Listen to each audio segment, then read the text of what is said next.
Now, it is such a pleasure to welcome back to our studio South Africa's first ever Michelin-starred chef, Jan Hendrik van Westhuizen. Those of you who've been lucky enough to travel to Nice in France might have dined at his restaurant, Jan.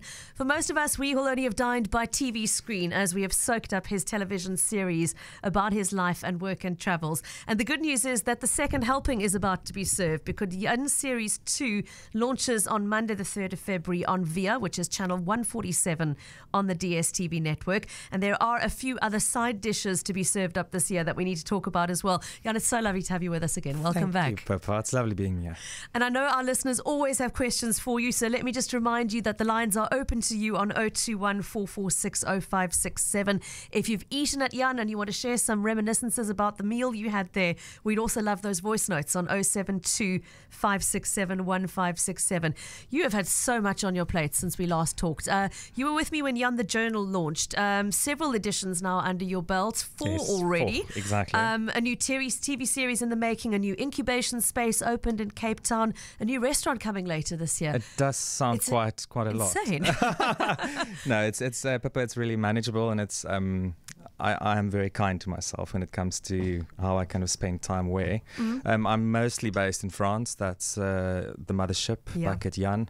And I do regular trips back to South Africa to spend a week in the Kalahari, where we're opening Klein Jan at Tswalu Game Reserve. And then just a week catch up in Cape Town with the Journal editorial staff and the innovation studio, which is actually so much fun, you know. We're going to talk about all of those aspects, but I mean, being away from the mothership has got to be tough, especially the pressure of a Michelin star, the pressure to maintain standards. How do you manage it? If I recall correctly, last time you told us you had an app that helped you stay connected with your kitchen. Exactly, I can check out everybody, what they're up to and what they're doing, and it's just, you know, the staff. We've got the star now for 4 years, and it's the same team that got the star, and we know each other inside out. We just literally trust each other. We're like brothers and sisters. And these days, it's so difficult to get away from social media and those things. So if I would see a post on somebody that dined at Jan, and I go through the pictures and I see like, oh, there was a drip on the plate, instantly it's a WhatsApp group, and it's just, okay, sure, chef, we'll attend to it. You know. But saying all of that, I think it all comes down to just surrounding yourself with amazing people. You sound like you've got an amazing team, because it says a lot that they're still with you after 4 years. Exactly. And they're not South Africans. We said that last time. Yeah, as well. which is lovely. I mean, how often do you change the menu at Jan? Because it's such a creative process for every single one of those dishes. It can't be an overnight change every week sort of process. No, exactly. So that's being in the kitchen and trying to push the standard all the time on a consistent level, you don't have much space and time for being inventive. And creative juices is just all focused on making sure that the next plate is going to be perfect. And I always say your last plate, that's how good your service is. You're always as good as your last plate.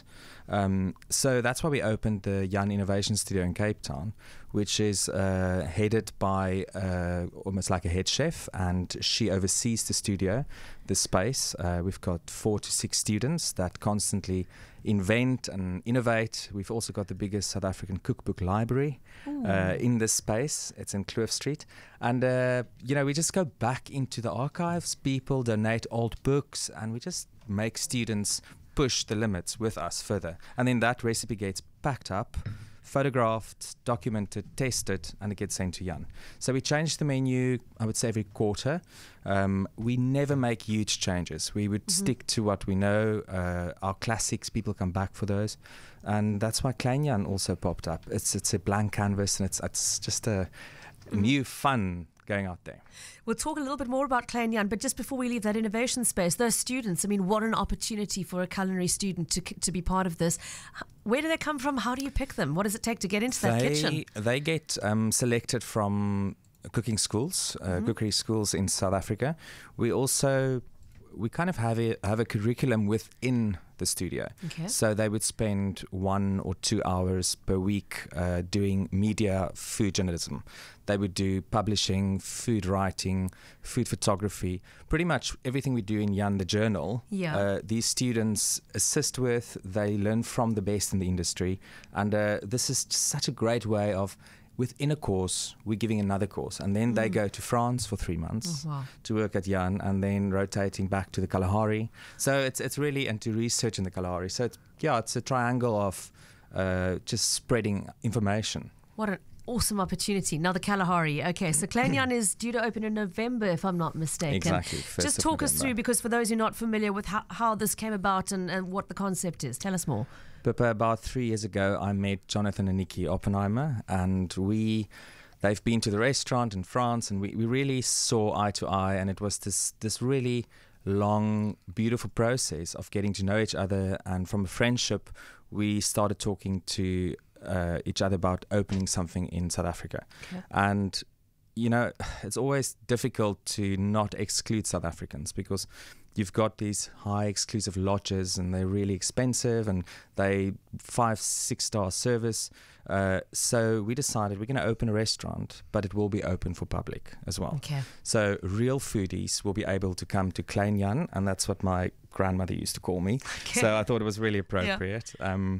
And I'm sitting here today in my valleys, and I'm just so happy to be bringing back, we've got an old quill stove, which is going to be the center point in the restaurant, and that's the quill stove I grew up with. Oh my goodness! Exactly. So there's really a lot from the farm, a lot of sentiment, and it's opening 1st of November. It's Kalahari Cooking. We're focusing on the regional surroundings, about 100 to 200 kilometers radius. We've already got the students on horseback every morning, going foraging, finding out what is edible, what is not, what the Kalahari really offers us. That's amazing. As chefs. Have you opened for bookings yet, or if not, when's that going to happen? Not yet, but it's on my website. It's janhendrik.com. We'll open soon. Okay. And the concept of Kalahari cooking, you are close to hot as hell, I believe. Yes, you must be used to that from restaurant kitchens, I gather. But how different is the cuisine going to be? For those who've dined at Jan and been lucky enough to visit you in Nice, will it be a completely different experience? Yes. Or how so? And I think you can never just repeat a concept. I think there's something it's just wrong. You're back in France, and we've got so much opulence there with produce, and back in the Kalahari there's nothing, and there's this rarity and the beauty of selectiveness, and really a beautiful crystal baccarat glass with the old blikbord, and that's the contrast, and that's it. And then you'll have a fire as a main cooking mechanism, and using the sand, baking in the sand, and so it'll be very interesting. We are looking at bringing a French chef who really specializes in insect cooking. So we're quite this is a future trend in the world of food, and we just want to cook what's around us. We had, there is a restaurant, I'm trying to remember its name. I wonder if my producer can remember. We had some guests in studio last year who'd opened up an insect-based restaurant here in Cape Town, and I tasted some of their dishes. And once you get over the concept of it's the mental block, because they tasted great. The texture was wonderful. The flavors were great. It's just the mental block of changing the way you look at something, and changing how you feel about what's edible. And I'm not saying you're going to go and eat insects at Jan or Klein Jan, but just to acknowledge that they're out there. It's the biggest source of protein we've got around us in that area, except for the game. And then there's ways to use it. Intriguing. Yeah. Now, we spoke at the beginning about the fact that a new series of the TV show is launching. I'm so looking forward to visiting the Innovation Space tonight for the official launch, and then it goes to air on the 3rd of Feb. The first series was enough to make you want to pack your bags and get on a plane and find this little village called Apricana in Italy and never, ever, ever leave, Jan. It was about your life in the kitchen. It was about your travel. It was about characters that you met along the way. Is Series 2 going to be more of the same or different in some respects? So we're traveling much more, which is very exciting. We've shot Season 2 over 2 years. So it's been really a documentary of my life over the past 24 months. And every episode has got so much detail in it that I'm just so excited. The music is so important. Just the whole experience. We're traveling. We're going back to roots where I've started. We're going back to South Africa. We're then going to Paris, where I worked for a short time, Champagne. We're doing Italy, of course. We're doing the Kalahari. We're doing Cape Town. So it's worldwide, but it's got that strong, what did we leave last time off when we left Nice? You know, what kind of was the catch-up? Looking forward to seeing it. So channel 147 on the DSTV network is where you'll find Via. Monday the 3rd of February is when the series launches, and I assume like last time it'll go on to Showmax as well. Exactly. It starts on Showmax on the 3rd as well. Okay. And it's this time we've got 12 episodes. Last season was only 8.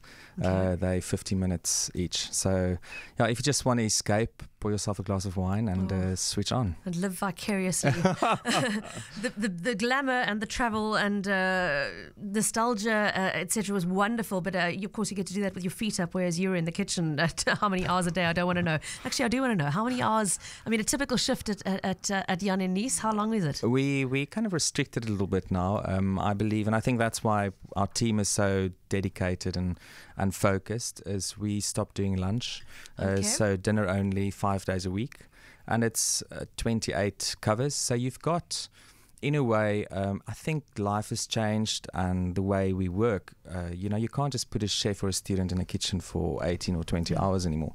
They'll perform amazingly for 6 months, and afterwards they'll just burn out and they'll move on to something else.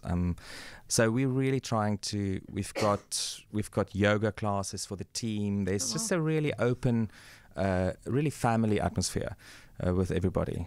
That's amazing. I mean, we heard it referenced at the Eat Out Awards in November, time after time, people talking about mental health in the kitchen, the importance of looking after your team. And somebody, I can't remember which chef it was, used the phrase that the experience of the person leaving by the back door must be as good as the experience of the person going through the front door. And I loved it. Yeah, and people can taste food that's been prepared under rough circumstances, like that swearing and all that drama that happens in a kitchen. It shouldn't be there. It should just be a inviting space that you want to go to. I'm smiling because from my waitressing days, my entire lexicon of Portuguese swear words comes from being sworn at by the chef in the kitchen, and I won't repeat any of them, I promise. I know, they're still there. I also just want to mention that the latest edition of Jan the Journal is out, Volume 4, and I mean it's a coffee table book. This is not a magazine. To call it that would be just the wrong term. It's got recipes, it's got beautiful photographs. It's also got really interesting snippets of information, and I opened the page, and the first thing I see is a piece on fake saffron, which I didn't know was a thing. Won't you just briefly tell us? So the journal has really moved and progressed over the past 2 years into a collector's item, but also you want to go back for the beauty, and then there's these kind of sections which will constantly be pulled through, like information and almost a little bit of education. And this is something that I recently discovered, is that most saffron out there is just the hair of corn, and that's just been dried out, colored and flavored with fake saffron flavoring, and then it looks exactly like saffron, and we buy this exactly like so much thousands. This is and it looks exactly like saffron, and it tastes the fakeness. I mean, so we share these. It's called fake food. That's the section in the book, and every journal has that section from going on forwards.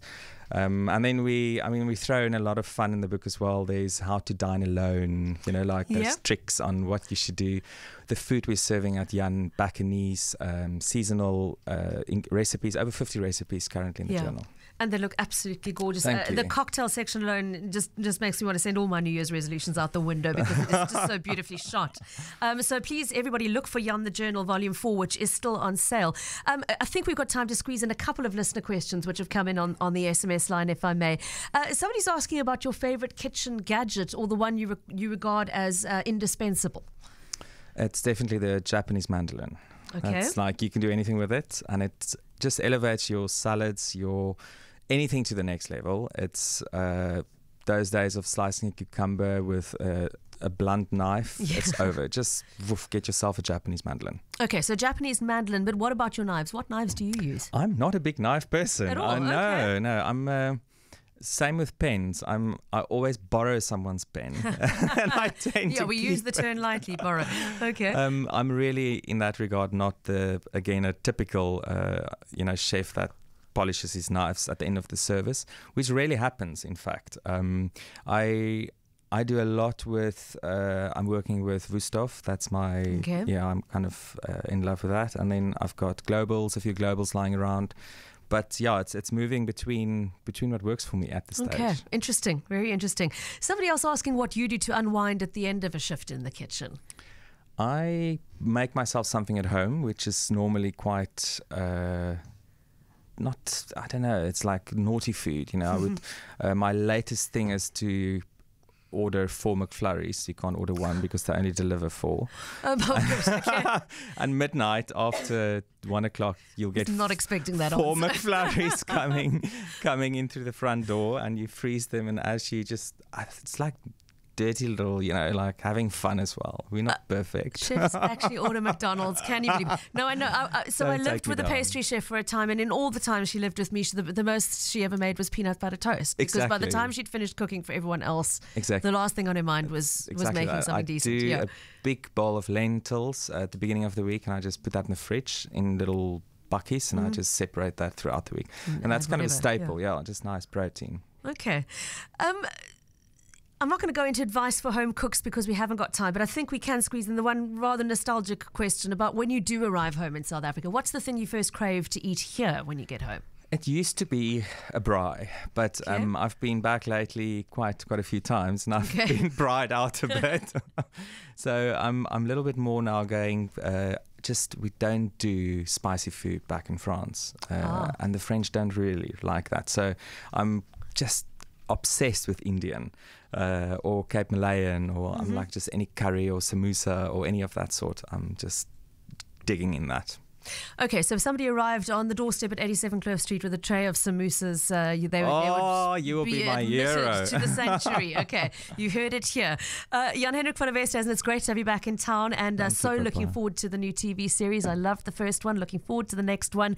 Everybody listening, look out for Jan the Journal Volume 4 in stores, and I've just quickly got to mention that beautiful innovation space. Is it open to the public at all? Can guinea pigs come and dine there? We do. So every 6 weeks we have slots open, and people can go onto our website. It's janhendrik.com.